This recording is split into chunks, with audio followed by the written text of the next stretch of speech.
Okay, first of all, when I say conscious, that like a single cell organism could be conscious, it just means of something. Awareness of the local hydration and sugar environment, that there's heat over here and not over there, a bit of spatial awareness, for example. Doesn't mean they're having human thoughts. You guys are getting confused. If you cut someone's arm off and keep it alive, I'm saying the white blood cells in there are conscious of whatever it takes to be able to chase a bacteria down. It's not human consciousness. Ours is made on top of that. So ours is like consciousness squared. Okay? Is what I'm saying. But okay. So Trick is talking about myself in the See, I just want to talk about microbiology a bit. You guys don't seem to understand just how complex it is in these cells. And also just philosophically, I don't really get your basis. Now, somebody told me I shouldn't use funny voices when I'm talking about other people's views. He was like, "You're doing funny voices." I mean, in my defense, I don't mind if people do that to me. It brackets it. It makes it different personalities. But I could get it. The mocking voice thing, yeah, maybe a problem. But in a way, I don't know what to do. It seems more important to say what I have to say than to worry about things like that. But yeah, so eukaryotic life is the cells that have a nucleus, right? They keep their DNA there in the nucleus. And their their cytoskeleton, their microtubule system that makes the shape of that cell, spindles out from there. Now,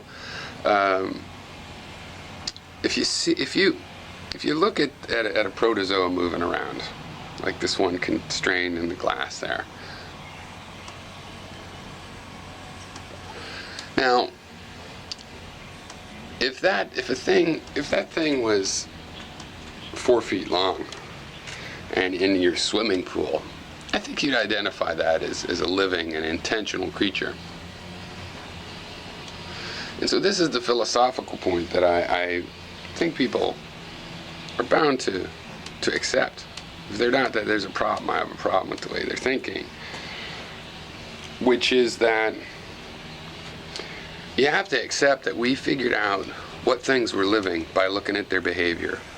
We didn't say, we're living, we have DNA. Look, this has DNA. Oh my gosh, I guess it's living. No, we saw protozoa is named after single-celled creatures that seem to behave like animals as opposed to those that seem to behave like plants. I want to talk about things. And the reason is because you guys, this is one of those things that you guys all seem so stupid about. But I don't blame you, bless your heart. You don't know any better. You haven't studied the history of the concept of thing. You probably don't even know it is a concept. It's just a reality. This has become dangerous for us because formal logic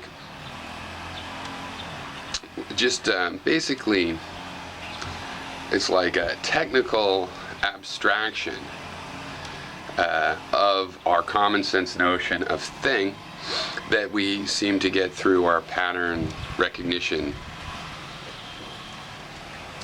faculties in our brain, built in from evolution. And you can see why it works.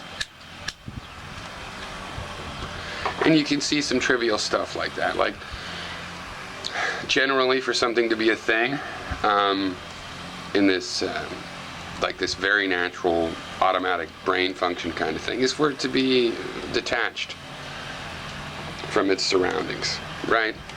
So if you have a big rock this big, you don't call the rock the little sub-rock that's embedded in a rock. If you break it up and that thing will fall free, oh, then that's a thing. You don't call it a thing when it's a part of the bigger thing generally. or in the atmosphere. You don't generally just take, oh, here, a cubic meter of air. That's the thing. Usually don't do that. On the other hand, if you have a big low pressure weather cell, oh, that you start talking about as if it's a thing and it has properties.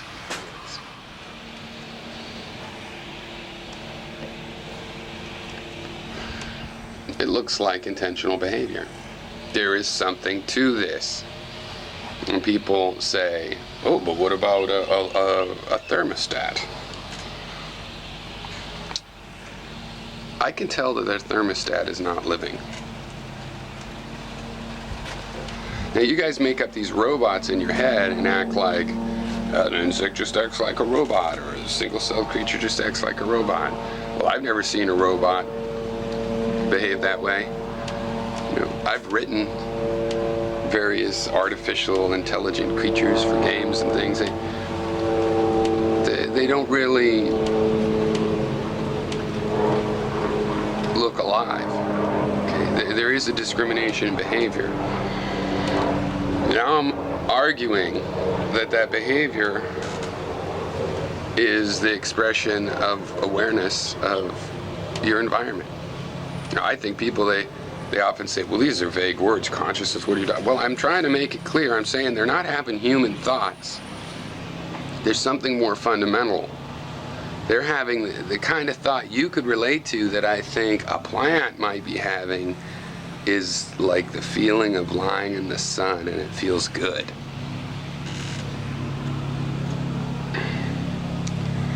But the microbiology side, the scientific side, is just that there's a lot more complexity.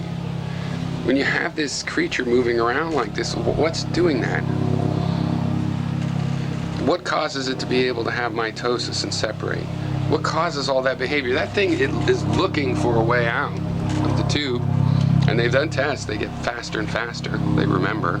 And they get better and better at getting out of these things.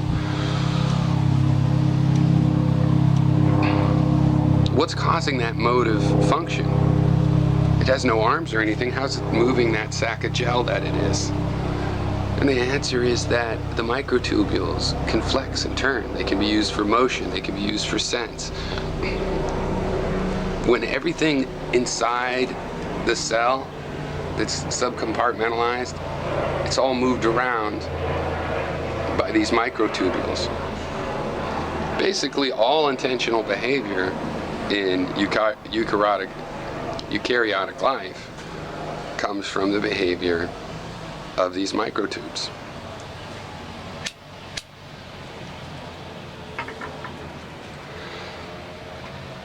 So I think that's a significant point of similarity, right? Now we're looking for awareness. To me, it looks like you guys are just assuming that it disappears somewhere down there low. I think I see myself as having traced it down to this animal-like behavior and saying, well, there's a phenomena. That's a phenomenon we have in common with all other life. Oh my God. So the trick is saying, hey, if you have solar panels that track the sun, then it would be conscious. No, that's not all plants do. You know, and before you start some totally trivial argument like that, think about the fact scientists can tell that the scientific definition of living is able to discriminate between solar panels tracking the sun and a plant. And I'm saying that what it uses is related to awareness, intentionality, will to survive, will. Okay? And will requires perception. I've not seen something to discriminate. I'm going by behavior. You're going like, but why? What things feel like? Well, you'll never figure out. You'll never know what they feel like, but you can watch them behave. So I'm using a tangible definition. But I admit I'm making a claim that there's got to be some internal life. If that's the case, if that's will, there's got to be some internal life. Even if it's unfree. Okay, even if there's totally illusion about the choices.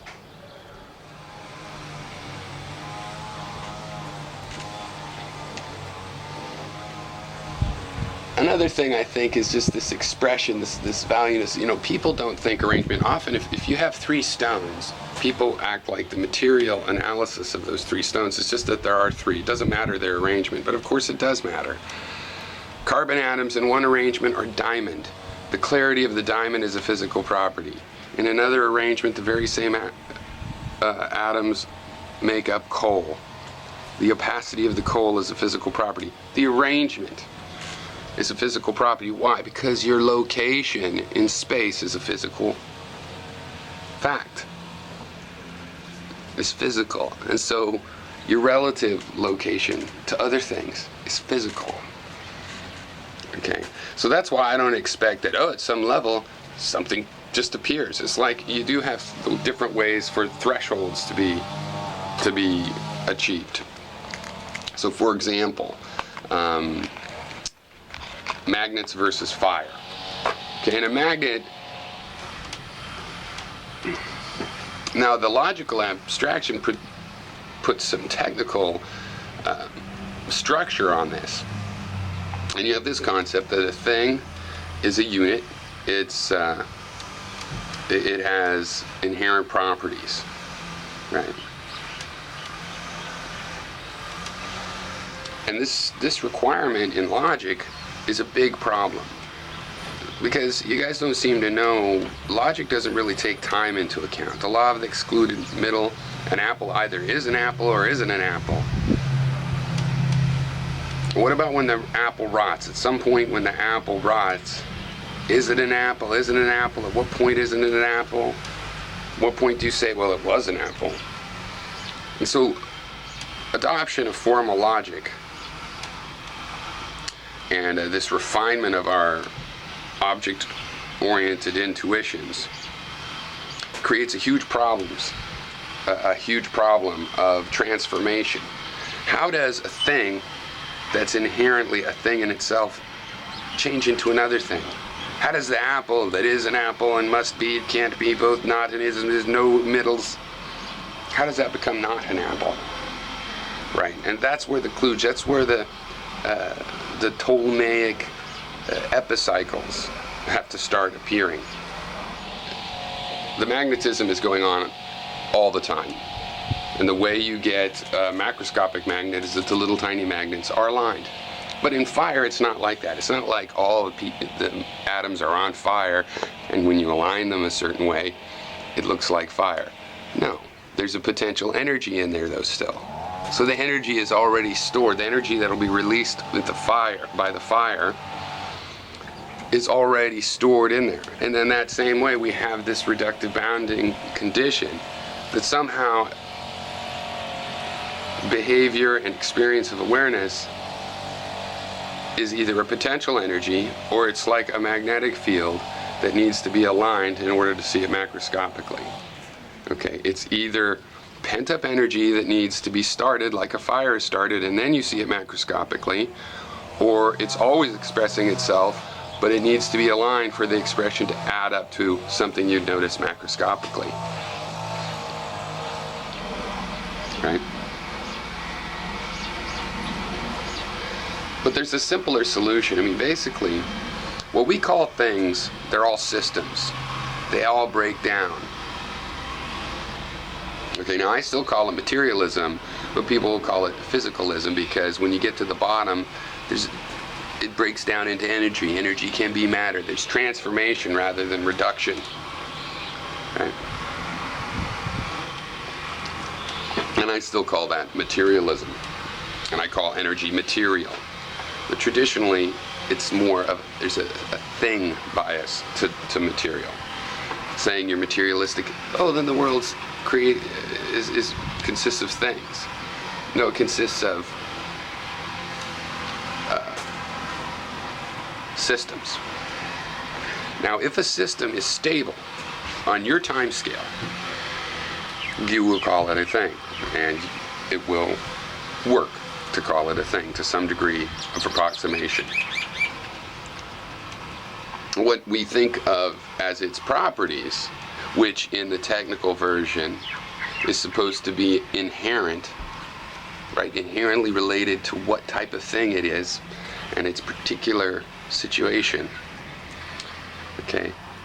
Those are not properties, those are behaviors, those are effects of the system, right? They look inherent if the system is stable enough. So basically, the model and system of things, right, is applicable only, or is applicable in proportion to the stability of the system that's being called a thing. Now this becomes a huge problem in certain areas. Now I'm looking microscopically and I'm saying, wow, this behavior of life is evident at the microscopic layer. And you automatically see distinctions between you and that, and I don't. As a matter of fact, I think by this reductive bounding principle, there is no other conclusion but to look at human beings, or at a human being individual, as a colony of eukaryotic cells. We are a colony of cells. The only reason we're not a colony of bacteria is because bacteria are prokaryotic, or something similar. I have trouble pronouncing those words. Maybe I should go practice. But be that as it may, we are just a colony. Just like any other biofilm or anything else, just a bit more sophisticated. So I don't see the distinctions you guys all see. I see that that is the kind of life that you are. Whatever kind of life you are, it is coming from trillions of individual cells. It is an expression of those cells. There's no way around that. You can't pretend that, no, the cells get together and then one of Plato's forms comes in from the metaphysical world and makes a new thing. No, the arrangement of everything is a part of its physical nature, and that physical nature, in the case of these eukaryotic colonies, is you. That's what you are. You want to say they can't think? Then you can't think. Areas, it's not so much a problem when you're picking apples or eating apples, but it is a problem when you think everything is a thing, when in reality nothing is a thing. So for example, the principle of cause and effect, so-called, it's not a thing. It's not immutable and unchanging and a thing, and you have to rely on it. It's a system.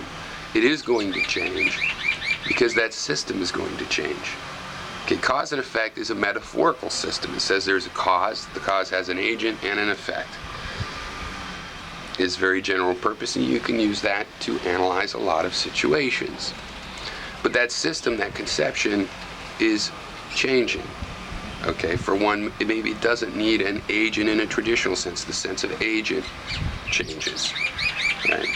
Now, when you see a change of cause and effect, because they are based on objects, you keep trying to go back to objects, and it becomes this search of trying to blame the effect on someone back in time. Oh, that agent caused it, but what caused that agent? What caused? Whereas if you look at it with system analysis, you stay in the here and now. Why is this system producing this behavior? Oh, because other systems are contributing, and it doesn't lead back to this infinite regress that object-oriented thinking does. And this is an error you guys just make all the time, but bless your little hearts. I don't mind. I still think you're so adorable.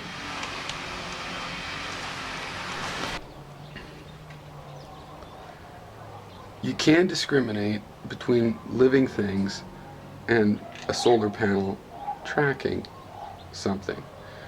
The main point is, how do I know any of you have feelings? Because I only will ever feel my own. Even among humans, I will only ever feel my own. So how do I know? I'll tell you how. I watch your behavior.